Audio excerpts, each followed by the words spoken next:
C'est le mois de la femme, mais la parité également exige 50-50 que les hommes nous accompagnent. On va se retourner vers vous, le frère Nixon. Oui. En fait, aussi, que diriez-vous à la jeunesse, homme, qui nous suit ce matin, en rapport avec le thème l'Éternel des armées, que la jeunesse, en rapport avec ce séminaire, a choisi par le biais de sa servante.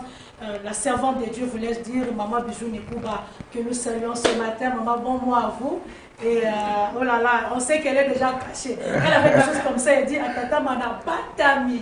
Quand elle va sortir, il y a des choses qui sortiront, c'est extraordinaire. Frère Nixon, que direz-vous à la jeunesse qui nous suit ce matin? D'abord, je dis merci beaucoup à vous, Madame Nathalie, pour nous recevoir et pour cette très belle question. Donc, je pense que je vais également rejoindre les bien-aimés qui sont avec nous pour répondre à cette question. Je pense que d'habitude, la jeunesse de Mangembo, nous avons toujours présenté une activité qu'on appelle Conquête. Okay. Mais aujourd'hui, nous n'allons pas présenter Conquête, nous présentons Éternel des armées. Donc, je pense que lorsque nous parlons de la conquête, c'est-à-dire que nous sommes face à plusieurs défis. Si on est face à plusieurs défis, et maintenant nous voulons présenter aux jeunes le Dieu de la conquête. Le Dieu de la conquête, c'est l'Éternel des armées. Vous allez vous rendre compte que lorsque David vient pour combattre Goliath, il dit, il ne vient pas au nom de son père. Il était face à une conquête, mais il dit, je viens devant toi au nom de l'Éternel des armées. Alors, quand il implique l'Éternel des armées dans son combat, la victoire est certaine.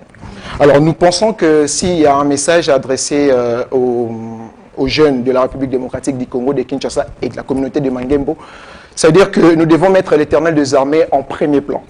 Au premier plan parce que non seulement il se présente comme le Dieu qui vient pour combattre, mais il est celui qui relève également plusieurs défis.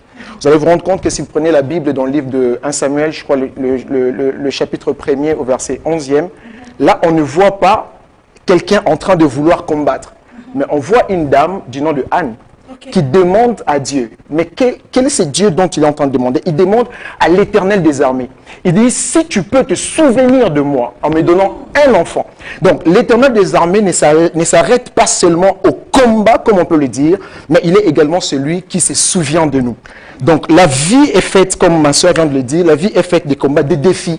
Nous faisons face à plusieurs conquêtes. Et le Dieu de la conquête, c'est l'Éternel des armées. Donc, cette année, je pense que les jeunes qui viendront à cette activité comprendront exactement ce qu'il faut pour vaincre ou gagner l'année 2021. Et pourquoi pas le reste de leur vie sur Terre. Bon, moi, j'ai trouvé, en fait. Il dit, alors il reprit et me dit, c'est si. La parole de l'Éternel s'adresse à Zorobabel. Ce n'est ni par la puissance, ni par la force, mais c'est par mon esprit, dit l'Éternel des armées. Alors, ces contextes, si on doit prendre le texte dans son contexte, ça veut dire qu'ici, on se rend compte qu'il était question de rebâtir ou de reconstruire le mur de Jérusalem. Alors, l'ange apparaît et fait voir la vision. Mais Zorobabel se pose la question, se dit, mais comment est-ce que je ferai ces choses? C'est pratiquement impossible.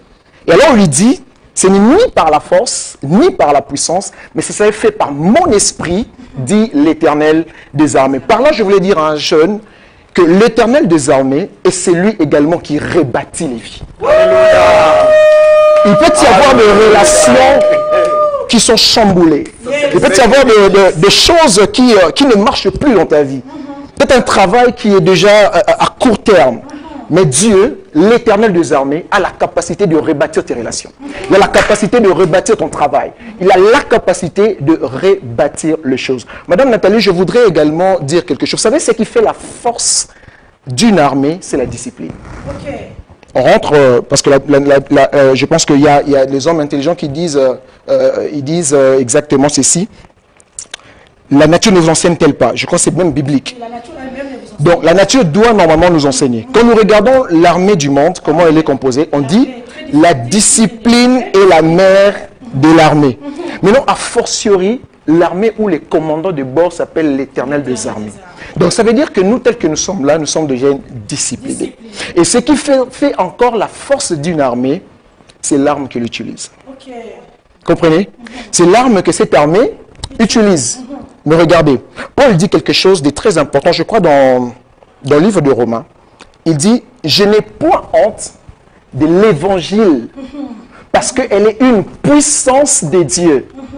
Il dit, je n'ai point honte de l'évangile. Or, l'évangile, c'est la bonne nouvelle. Et la bonne nouvelle, c'est Jésus-Christ qui est la bonne nouvelle. Il dit, je n'ai point honte de l'évangile parce que c'est en fait la bonne nouvelle. C'est une puissance de Dieu.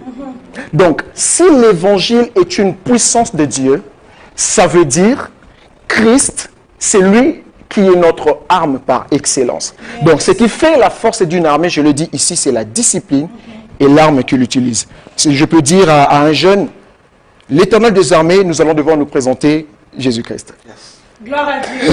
Merci beaucoup. Nous tenons pratiquement vers la fin. On va rappeler tout simplement le